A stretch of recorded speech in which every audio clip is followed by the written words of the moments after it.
Eu am trecut clasa a 4-a și vreau să vă arăt cărțile mele și na. Să văd, deci dacă voi spuneți că, sau îmi scrieți în comentarii dacă sunteți mai mari de clasa 5-a, clasa 6-a, clasa 7-a, clasa 8-a, clasa 9-a, clasa 10-a, pur și simplu așa. Dacă ați avut când ați fost clasa a 4-a, această carte sau celelalte cărți. De exemplu, uitați. Haideți să începem cu cartea de română. Cartea de română la mine așa arată. Da, este foarte frumoasă. Sper să nu fie greu.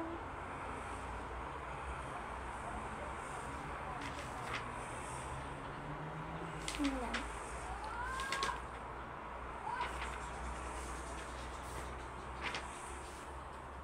Textele foarte mari, de exemplu toată foaia asta de text și mai e și pe partea asta. Așa, acum haideți cu matematica, dacă tot am început cu română, acum hai cu matematica.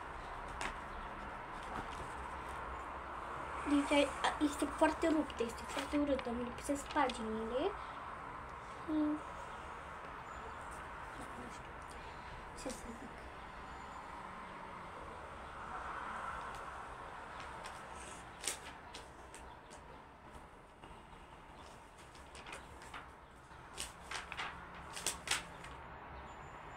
Este scrisă pe ea.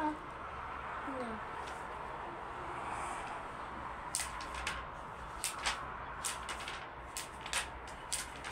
Oricum sunt mama mea alta și nu. Istorie este o materie nouă, deci este perfectă cartea asta. Zici că e nouă.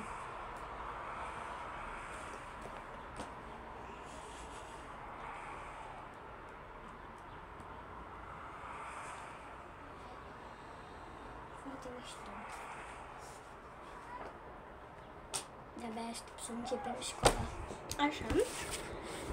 Arte vizuale și abilități practice.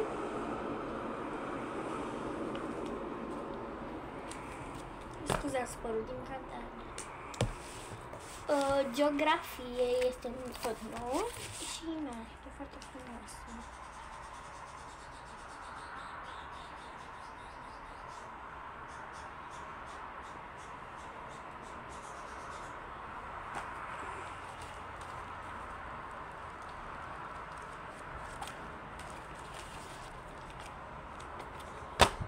Mai avem ce mai avem? Limba modernă engleză. Urăsc engleza. Nu vreau. O să lipsesc de la orele de la engleză. Să mă duc în baie, îmi iau ghiozdanul și plec în baie. Eu nu vreau să stau la ora de engleză. Nu o să îi spun lui mama mea că eu nu vreau să stau la engleză. Punct. Științe animatorii și da.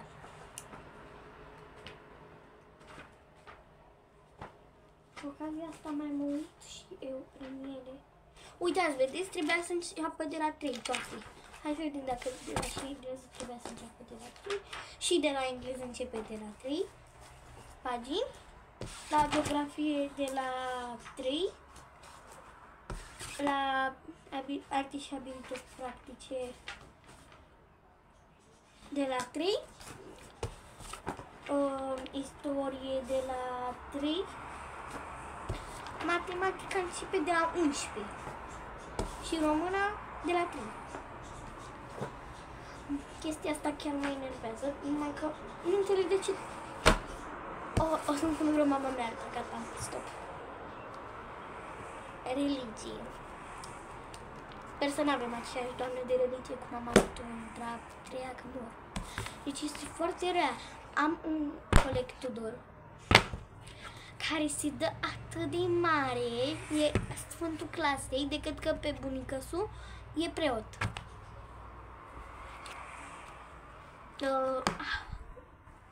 Muzică și mișcare. Haideți să vedem cum arată.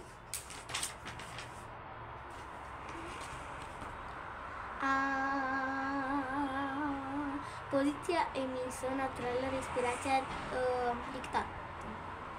dicția, pardon. amintiți din clasa a 3. Tot ce ați învățat acum despre cuvântul vocal este cuprins în organismul grafic de mai jos. Deprinderi de cânt vocal.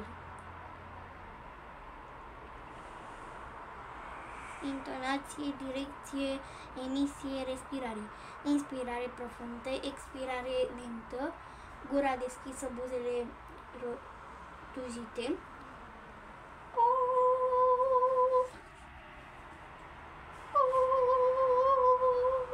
Doamne ferește!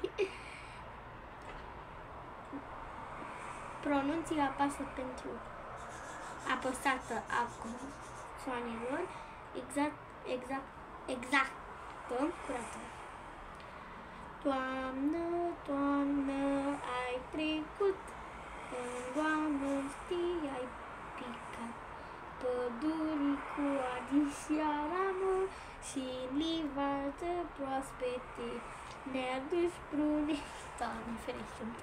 M-a apucat cântatul, cam așa arată în și educație civică.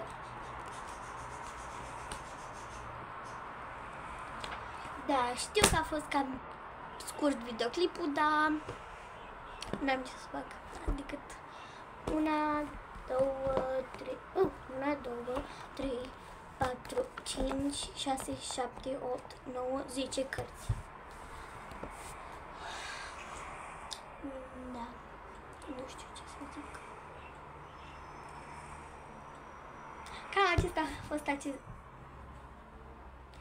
Cam acesta a fost acest videoclip, Doamne ferește.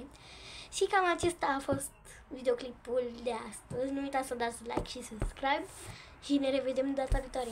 Pa!